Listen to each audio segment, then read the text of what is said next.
Quanto ao que lhes escrevo, afirmo diante de Deus que não minto.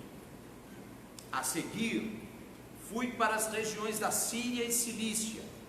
Eu não era pessoalmente conhecido pelas igrejas da Judéia, que estão em Cristo. Apenas ouviram dizer: aquele que antes perseguia a igreja, agora está anunciando a fé que outrora procurava destruir, e glorificavam a Deus por minha causa. Amém. Graças a Deus. Eu quero fazer uma oração com vocês antes da nossa reflexão nesta noite, tá bom? Pai Santo, Deus bendito e onipotente, abrimos o nosso coração para te ouvir, para receber a tua palavra, que é alimento para a nossa alma, para fortalecer a nossa fé. Dá-nos compreensão da verdade, pois a tua palavra é a verdade, verdade libertadora, transformadora, regeneradora, verdade que traz salvação na vida daquele que crê. Temos crido e queremos nos alimentar desta palavra bendita, e é o que eu te peço em nome de Jesus. Amém. Amém. Diga graças a Deus aí comigo. Tempos de bênção e de vitória. Meus queridos, desde os primórdios, os apóstolos tinham um problema, algo que era muito sério e continua sendo muito sério. Existem pessoas que não são da fé, ou estão na fé meia boca, e querem ditar o que é que deve ser feito dentro da fé cristã. Querem ditar como é que o cristão deve viver e interagir com o mundo, com as pessoas. E querem falar no amor sem saber o que é o verdadeiro amor. Por quê? As pessoas têm o referencial do amor humano, do amor do mundo, do amor que é praticado por aí, que é um amor devasso, que é um amor limitado, que é um amor desfigurado, porque perdeu a característica do divino. Nós fomos feitos imagem e semelhança de Cristo, e portanto o amor que deve existir em nós e através de nós ser transmitido às pessoas é o amor de Deus. Não é o amor segundo o foco humano, segundo a realidade humana, mas é o amor segundo o padrão de Deus, na forma como ele vê, na forma como ele sente e na forma como ele vive. E isso é muito importante, porque senão nós corremos o risco de fazermos as mesmas coisas que alguns já estavam fazendo na época do apóstolo Paulo, que o levou a escrever esta epístola aos Gálatas, corrigindo isso, fazendo uma autodefesa e mostrando o erro de alguns que transmitiam ensinamentos dizendo que era o Evangelho, mas não era o Evangelho de Cristo. Pode haver muito Evangelho por aí, às vezes a gente vê até pela televisão, esses tipo history da vida, né, que são documentários, o Evangelho escondido, o Evangelho oculto, o Evangelho de fulano de tal, e qualquer um pode ter o seu próprio Evangelho, mas o que nos importa é o Evangelho da palavra de Deus, que é o que Paulo defendia. Ele fala aqui, olha, se outra pessoa lhe trouxer um evangelho que não seja esse, ainda que seja um anjo do céu, que seja amaldiçoado, porque aquilo que não está aqui não vem de Deus. O que Deus tinha para nos revelar, revelado está, para iluminar a nossa vida, para nos trazer entendimento.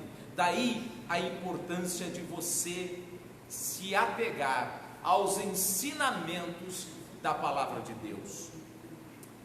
Quando nós fazemos isso, nós crescemos na fé, porque a nossa fé será alimentada pela palavra viva, a palavra de Deus, a palavra da verdade, a palavra que é o poder de Deus na vida daquele que crê. Então, é preciso que a gente tenha consciência disso. E Paulo diz: olha, eu não ouvi por aí o Evangelho. O Evangelho eu recebi de Jesus. Foi uma experiência pessoal, uma experiência única, onde Ele passou para mim os seus ensinamentos. E é interessante que essa experiência que Paulo teve com o Senhor Jesus o libertou do judaísmo, no qual Pedro, João, Tiago e os demais ainda estavam presos.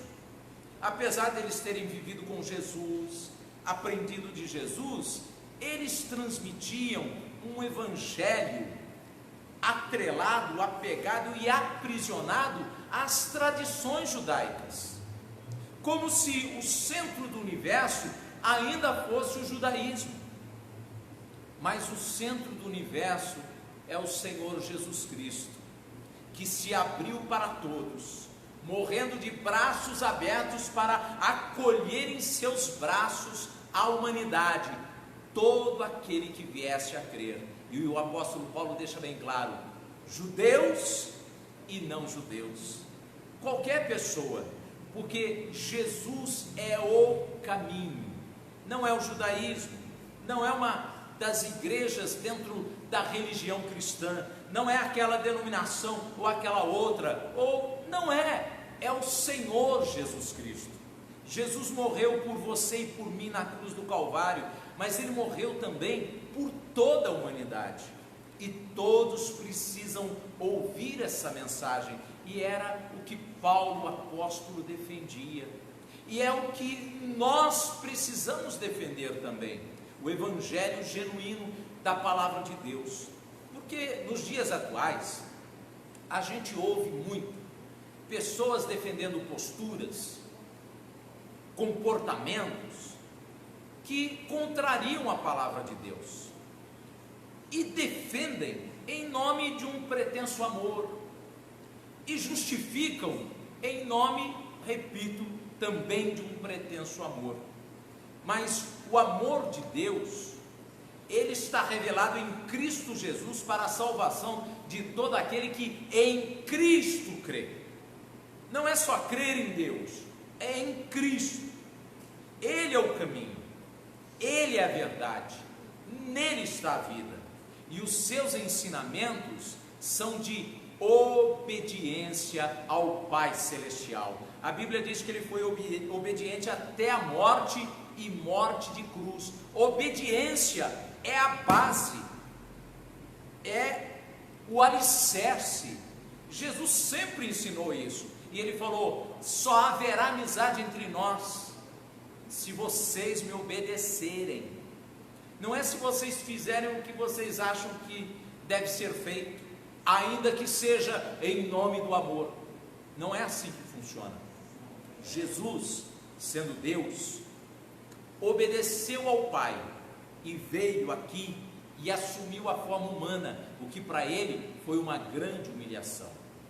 Jesus, sendo humano, aceitou a morte de condenação, porque a própria Bíblia já dizia nos textos antes de Jesus, que nós chamamos de Antigo Testamento: maldito aquele que morrer no madeiro, morrer crucificado. E Jesus se tornou maldito por nós, outra humilhação, mas Ele fez isso por amor a nós, para o resgate da nossa vida, para que nós saíssemos dessa vida miserável, que é a vida do ser humano sem a obediência a Jesus, essa vida que leva o mundo a essa condição medíocre que a humanidade se encontra, aliás, desde quando foi expulso do Éden. As pessoas fazem, falam, avançam no conhecimento, avançam na área científica, avançam e não chegam a lugar algum, continuam perdidas. A pessoa às vezes estuda, se forma, se torna um gênio em alguma área científica, mas é vazio por dentro, muitos estão se matando, tirando a própria vida, porque não encontram o sentido da vida, pois o sentido da vida é o Senhor Jesus Cristo. Ele é a fonte da vida, Ele é a razão da existência de todas as coisas. Nele, tudo está ligado. E quem se desliga, se desconecta dele para viver a sua vida, vive perdido. Aí vive brigando, vive angustiado, vive sem rumo, levanta bandeiras que não edificam, que não constroem, que não unem, que não agregam, que pelo contrário, criam mais e mais divisões na sociedade. A gente vê isso no meio de toda essa pandemia aqui no Brasil. Pessoas, neste momento, do nosso meio e dos que não são, agindo com hipocrisia, com mediocridade, buscando interesses pessoais, não pensando no próximo, não amando o próximo como a si mesmo. É uma briga em busca de interesses menores, mesquinhos. É coisa pequena mesmo, típico do ser humano sem Deus, do ser humano perdido na vastidão dessa caminhada da vida. E por quê? Porque perdeu o foco em Jesus. As pessoas que já não têm Jesus, não têm, mas há alguns dentre nós, como Paulo cita entre os Gálatas, que se perderam também. Uma vez, o apóstolo Paulo teve que confrontar o apóstolo Pedro, porque o próprio Pedro, discípulo e apóstolo de Jesus, companheiro de todas as horas, estava se desviando do rumo do Evangelho de Cristo. Estava tendo um comportamento que não era o que Jesus esperava dele e o que Jesus havia ensinado para ele. Ele estava voltando às raízes das tradições judaicas. Ele estava exigindo que os cristãos, libertos das tradições que Jesus tanto condenou, porque aprisionava e cegava as pessoas espiritualmente, Pedro estava voltando a isso. E Paulo, tem uma narrativa bíblica que fala sobre isso, teve que ser duro com ele, mostrar a Pedro o seu erro, fazê-lo entender que aquele procedimento não edificava, não aproximava as pessoas de Jesus e, pelo contrário, levava os novos convertidos aos erros do passado, que Jesus já havia descartado, porque não prestavam para nos aproximar da presença do Deus Todo-Poderoso. Por isso Paulo, ele escrevendo aos Gálatas, ele faz essa defesa do seu ministério, e ele diz: eu não estou atrás de um outro evangelho, não há um outro evangelho, mas se alguém trouxer um ensinamento de outro evangelho, essa pessoa deve ser amaldiçoada, ela é por si maldita, e nós temos que entender isso. De que maneira nós entendemos isso com clareza, de tal maneira que isso seja iluminado em nosso entendimento e em nosso coração? É claro, pela palavra de Deus, pelo poder de Deus. E o poder de Deus na nossa vida é a palavra de Deus, a Bíblia Sagrada, seus ensinamentos. Nela tem que estar o nosso foco. E por que eu digo isso nesses dias? Eu poderia estar falando da luta contra a pandemia, da nossa atitude como heróis da fé enfrentando um gigante, não é verdade? Há tanta gente pregando isso aí, e é uma mensagem importante para essa hora. Mas, meus queridos, é nesse momento de crise que nós temos que resplandecer. O mundo está perdido. Olha o que um vírusinho, um serzinho microscópico que não tem vida em si mesmo, se o vírus cair aqui no chão e ele fica aí algum tempo, ele morre, porque ele não tem vida em si. Ele precisa de uma célula viva, ele precisa da nossa célula para se reproduzir e viver e causar danos. e provocar até a morte. Mas olha só como nós somos limitadíssimos e pequenos diante de todo esse gigantesco universo criado por Deus. Como nós precisamos de Deus, como algo tão minúsculo como esse serzinho microscópico que chamamos de vírus pode causar uma pandemia, deixar pessoas perdidas, pessoas da área da saúde, da área sanitária, das áreas governamentais, das áreas de segurança, o povo de modo geral. Tem gente acreditando no perigo do contágio e do que a Covid-19 pode causar no corpo humano. Tem gente que desacredita disso. Tem gente que apoia o confinamento e a quarentena. Tem gente que fala, não, isso não tem nada a ver, vamos viver a nossa vida. As pessoas estão perdidas, não sabem o que fazer e como fazer. Aí as pessoas falam, olha, e gente da área da saúde, não, vocês fiquem tranquilos, porque não é isso tudo que estão falando. Aí vem outro e fala, não, é perigosíssimo, se escondam e tenham medo diante disso. Aí nós vemos gente da área de comando batendo cabeça, todo mundo perdido, no Brasil e no mundo, em países avançados, países ricos, países chamados de primeiro mundo, e em países pobres, de bastante limitação econômica e tecnológica e científica e médica, não é verdade? Todo mundo perdido, porque o mundo, sem a orientação de Deus, está em trevas. E não é a treva da escuridão que a noite provoca, quando o sol já não está batendo desse lado do planeta e aí escurece tudo. Não é isso, é a escuridão do entendimento, que cega as percepções espirituais do ser humano e deixa o ser humano perdido. Nós temos que nos apegar ao Evangelho, porque aqui está a luz do entendimento, aqui está a luz que nos dá segurança na caminhada da fé, porque a palavra de Deus são promessas para a nossa vida. A palavra de Deus é bússola de orientação para não nos desviarmos do caminho que nos leva sempre à presença do Senhor Jesus. Agora o que a gente vê? Pessoas que se acham autossuficientes, donas da verdade.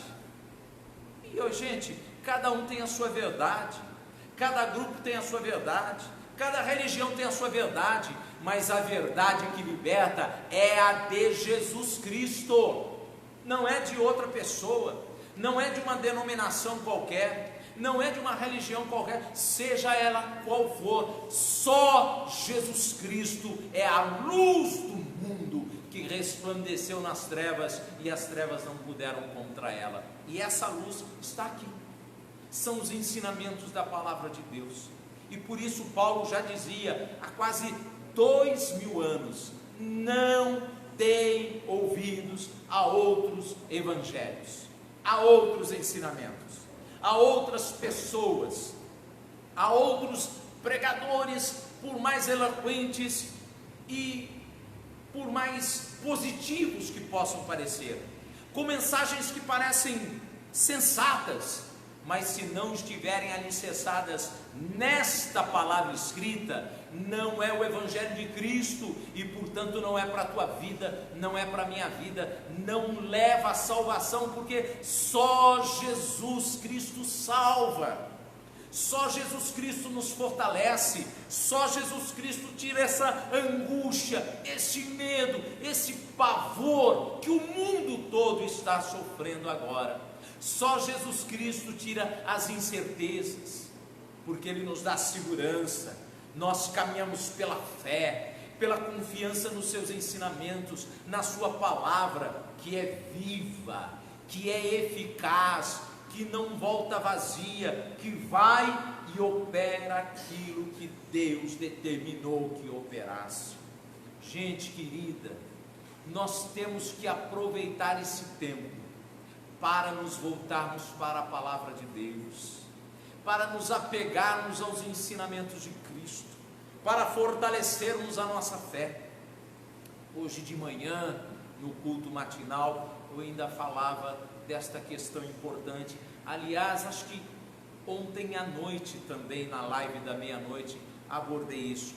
A nossa oração precisa estar apegada, ligada, conectada aos ensinamentos de Jesus. A nossa oração não pode ser um grito de pavor, de medo, de desespero. A nossa oração tem que ser o que a fé diz que é: convicção, certeza.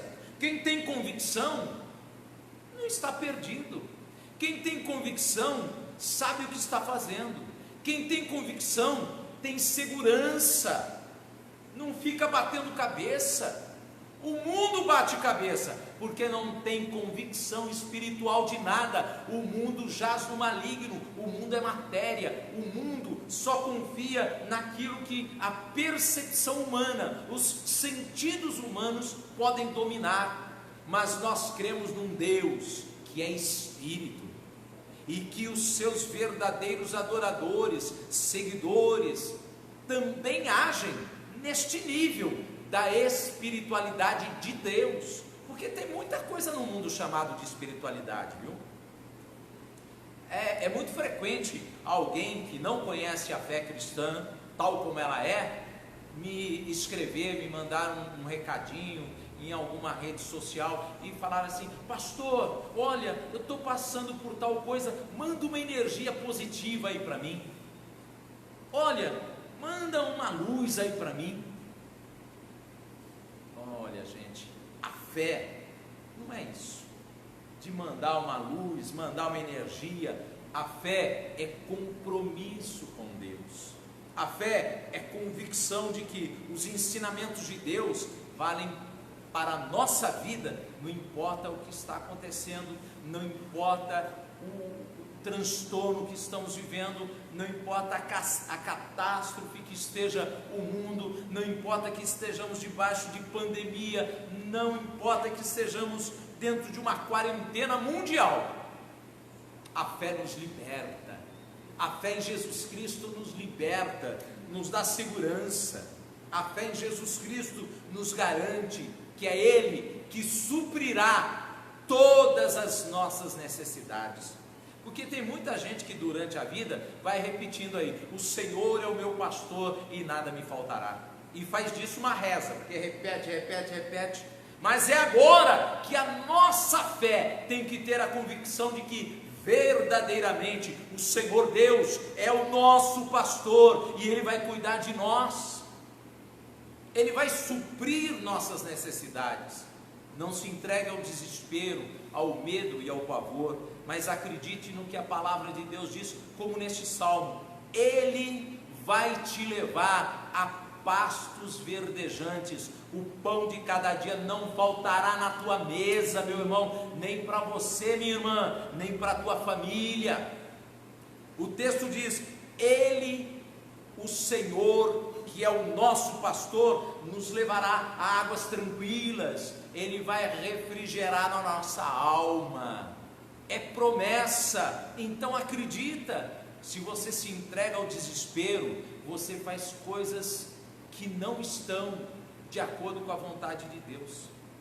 A pessoa se perde. Quando a pessoa vai fazer alguma coisa, ela tem que ter segurança naquilo que está fazendo. Se ela fizer com medo, ela se perde. É como falar em público. Se a pessoa não tiver segurança, ela se perde, ela gagueja, a perna treme, ela se confunde no que vai dizer, porque lhe faltou segurança. É como alguém que vai fazer uma prova de vestibular, um concurso, um exame final na escola. Se a pessoa não tiver segurança de que ela se preparou adequadamente, é o que o pessoal diz, dá um branco, dá um desespero, e a pessoa não consegue pôr ali na prova, no papel, aquilo que ela poderia fazer se ela estivesse segura, se ela não estivesse perdida no desespero, no pavor, no medo daquela hora. assim tem que ser a nossa fé também.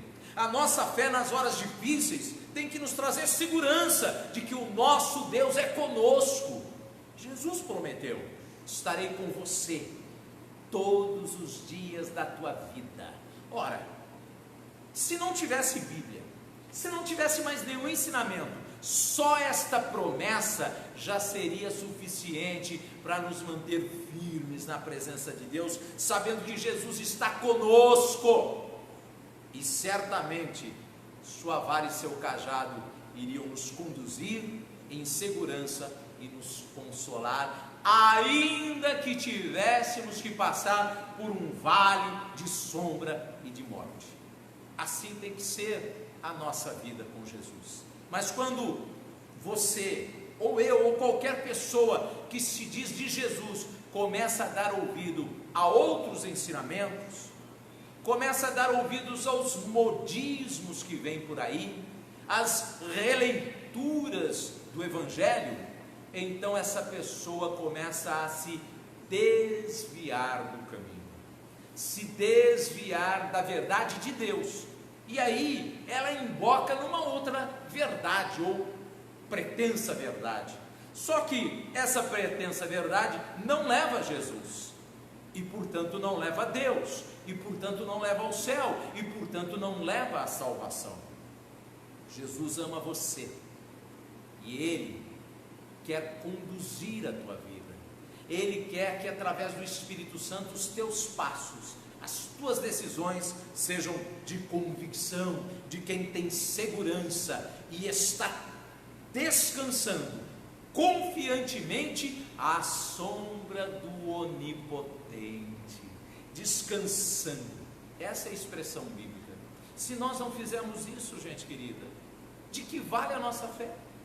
Se na hora do vamos ver, a nossa fé retrocede, a nossa fé fraqueja, é como aquela pessoa que na hora H refugou, na hora H as coisas não funcionaram, na hora que ela precisava ir, como diz popularmente o ditado, amarelou. Não podemos amarelar na fé.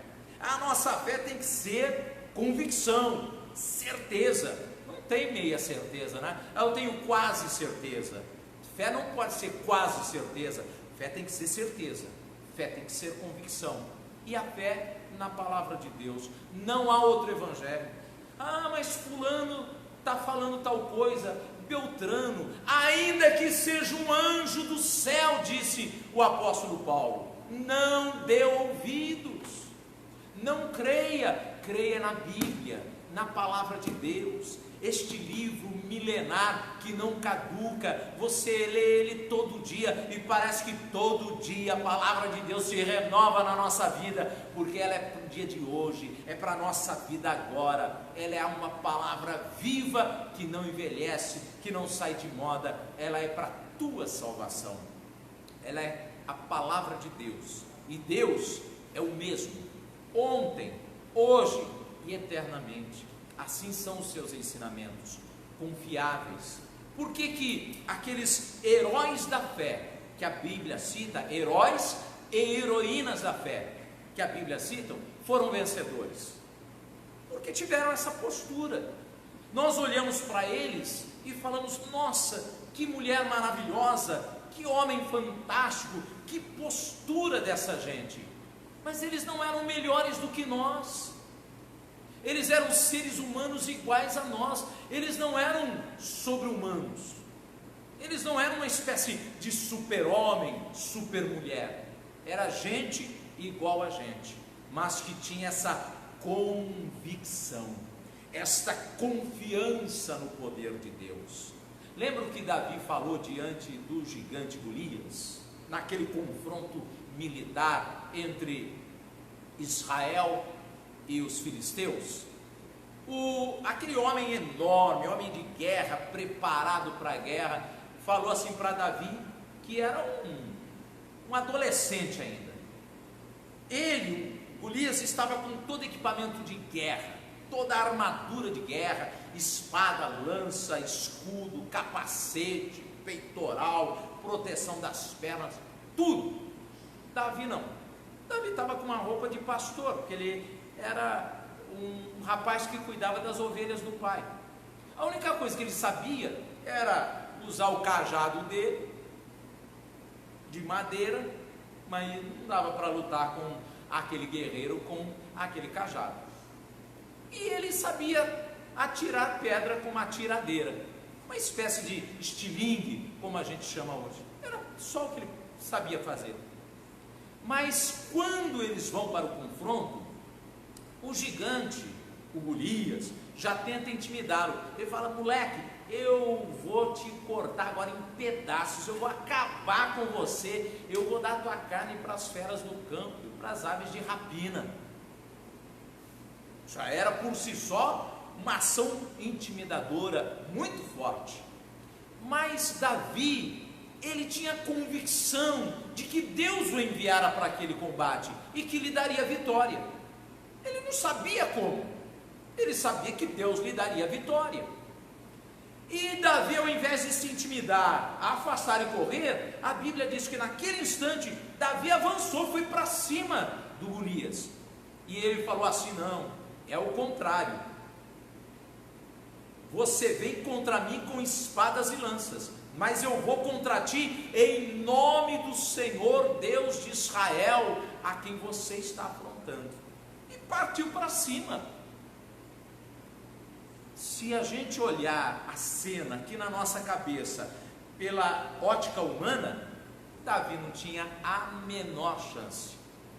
O exército filisteu que estava olhando falou: é barbada. O exército israelita que estava olhando falou: estamos perdidos.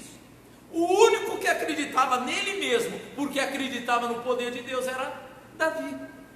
Davi foi para cima do guerreiro Golias, tirou uma pedra do seu bornal, pegou a tiradeira, foi para cima e atirou. A Bíblia diz que aquele guerreiro estava todo parlamentado com a armadura de guerra. O único espaço que ele tinha para aquela pedra atingi-lo, porque senão atingiria a armadura e não ia acontecer nada, era aqui, porque era a parte aberta do guerreiro, pois a Bíblia diz que foi exatamente ali que a pedra cravou e o homem tombou, caiu para trás, abobado, agonizando ali. E o que Davi fez? Correu para cima dele, pegou a espada dele, que era enorme para Davi, que era pesada, mas com a própria espada dele decapitou o guerreiro filisteu. Isso é fé de convicção, isso é fé determinada, de quem tem certeza de que Deus lhe dará a vitória. Agora, para isso, é preciso crer no Evangelho vivo, no Evangelho do Senhor Jesus Cristo, e não se deixar iludir por conversa fiada por aí, porque o que nós mais temos é gente querendo trazer um novo Evangelho, inclusive no meio cristão, viu? Eu diria principalmente no meio cristão. Mas lembre-se o que a palavra de Deus diz, que o inimigo faria de tudo para enganar, se possível, até mesmo os escolhidos. Como é que se engana? É trazendo uma palavra que parece ser a verdade, mas não é. É uma mentira, é algo falso, é algo destruidor. E é isso que nós temos que tomar cuidado. É como um golpe. Hoje a gente ouve falar muito de golpe pela internet, né? Cuidado com o que mandam para vocês, pode ser um golpe para pegar seus dados do seu cartão de crédito, etc. O inimigo faz isso também.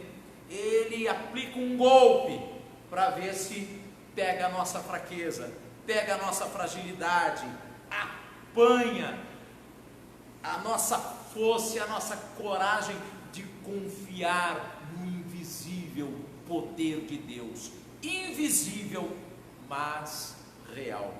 Vocês se lembram lá no Éden, aquela conversa fiada de Satanás usando a serpente, jogando hoje a gente chamaria de um migué para cima da Eva? O que ele falou assim?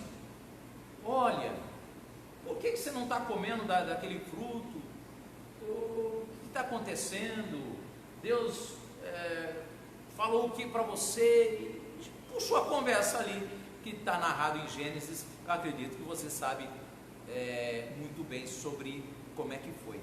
Mas a Eva, de antemão, disse, ele falou assim, olha, eu não posso comer, eu não posso nem tocar nisso daí. Foi uma coisinha sutil, não foi? Porque Deus não havia dito que ela não podia tocar. Só que eles não deveriam comer, porque no dia em que comesse, certamente morreriam, trariam a desgraça para a vida deles e dos seus descendentes, que somos nós.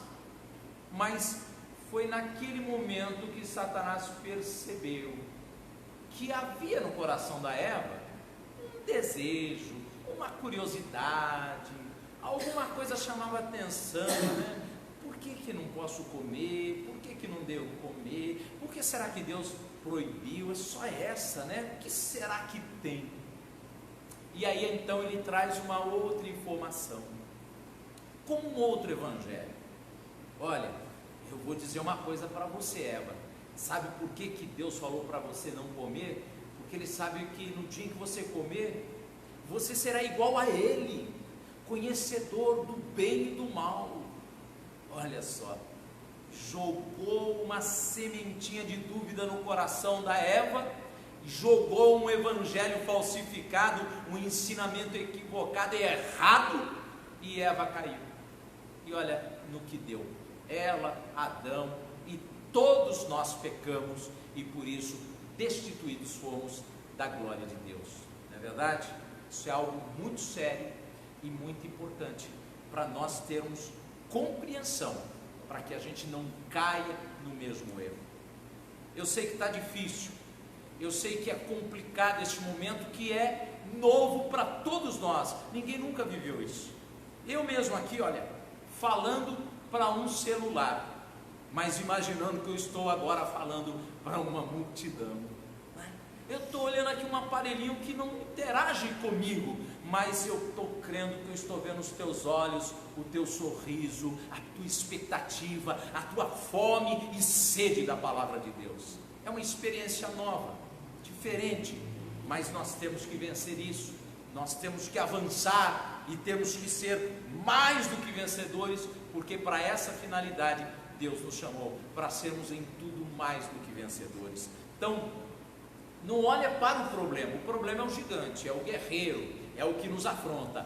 Olha para o teu Deus e diz, é em nome do Senhor dos Exércitos que eu marcho, que eu avanço, porque eu acredito na providência dEle, eu sei que Ele proverá todas as minhas necessidades, e Ele te dará vitória.